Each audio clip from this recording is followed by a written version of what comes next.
j'aimerais savoir, puisque toi, tu es un homme de mots, si jamais il y avait un mot que tu aurais à dire à la justice pour que finalement la justice soit réellement juste, pas juste basée sur ceux qui ont l'argent, sortez dehors, ceux qui sont pauvres, restez en dedans. Si tu avais un mot, avec tout le vocabulaire, toute cette connaissance que tu as à l'intérieur de toi, un mot de puissance pour le système judiciaire, ce serait quoi?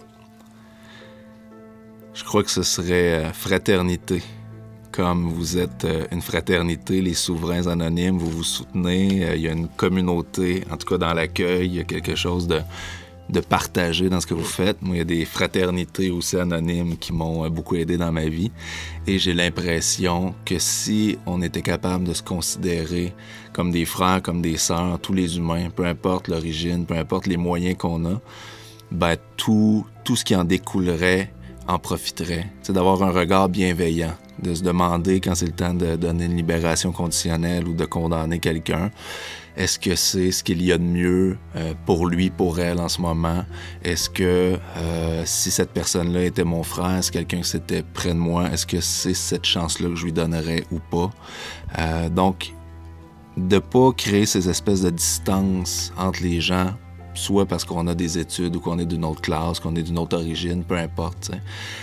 L'espèce humaine, ça fait pas si longtemps que ça qu'on est là et on est surtout très peu différents les uns des autres. Partout sur la planète, peu importe nos milieux, il y a très peu de différence entre toi et moi. Ce qu'on veut profondément, c'est la même chose que tous les gars qui sont là. On a besoin d'être reconnus, on a besoin d'être aimé, on a besoin d'être utile. Puis ça, partout, c'est pareil. Fait que si on avait cette espèce de lien de fraternité quand vient le temps de juger un homme, peu importe que ce soit dans le cadre de la justice ou juste parce qu'on le croise sur la rue puis il n'est pas habillé comme on considère qu'il devrait l'être ou il n'y a pas l'attitude si on était capable d'être bienveillant, d'avoir cette fraternité-là les uns pour les autres, je pense que tout irait beaucoup mieux. Ouais. Finalement, on arrêterait de juger le monde pour les personnes qui sont, mais pour les actes commis. Ouais, ben à quelque part, les actes reflètent pas toujours qui on est profondément, donc c'est ça. Donc ce serait plutôt d'accueillir l'autre dans ce qu'il est profondément au-delà de son apparence ou même de ses actions. C'est de reconnaître qu'on a tous profondément les mêmes besoins, puis qu'on s'y prend plus ou moins maladroitement pour y répondre, mais qu'on se ressemble bien plus qu'on voudrait le croire. Ouais. Merci beaucoup. C'est un grand plaisir. Avant qu'on termine la rencontre, en avant de Bordeaux, il y a un arrêt d'autobus pour l'autobus 69 qui est emblématique parce qu'il y a plusieurs détenus qui sortent, qui sont libérés d'ici. Et la première chose qu'ils font, c'est qu'ils vont s'asseoir dans l'arrêt d'autobus 69. Et qu'ils prennent le temps de réfléchir en attendant que l'autobus arrive pour rentrer chez eux. Et dans l'arrêt d'autobus, justement, il y a un poète anonyme, un autre souverain, sûrement, qui a écrit un petit poème. Je l'ai ici sur papier, c'est pas moi qui l'ai écrit, mais j'aimerais te le partager à cause que, personnellement, je trouve que c'est quelque chose qui est vraiment beau. Ouais, je t'écoute. Ce poème que je m'apprête à te montrer a été trouvé sur un morceau de carton dans l'arrêt d'autobus. Quelqu'un qui l'a laissé là comme message d'espoir à toutes les personnes qui sont sorties.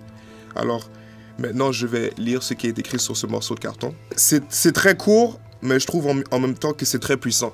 J'ai froid, terriblement froid. Je suis aveuglé et manipulé comme un vulgaire ballon. Enfin, on me couvre et on me réchauffe. Je reconnais cette voix. C'est ma mère. Celle qui m'a nourri, protégé et parlé durant les 9 derniers mois. Elle est là, à ma sortie. Voilà, je suis venu au monde. Wow, c'est magnifique.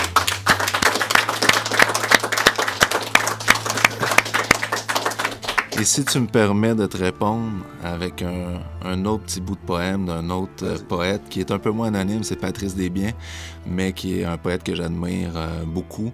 Et ce que je retiens de ma rencontre aujourd'hui, c'est que vous avez plein de choses à dire, puis que vous êtes très brillant, en fait. Je suis impressionné par la qualité de nos échanges, l'accueil que j'ai eu et tout.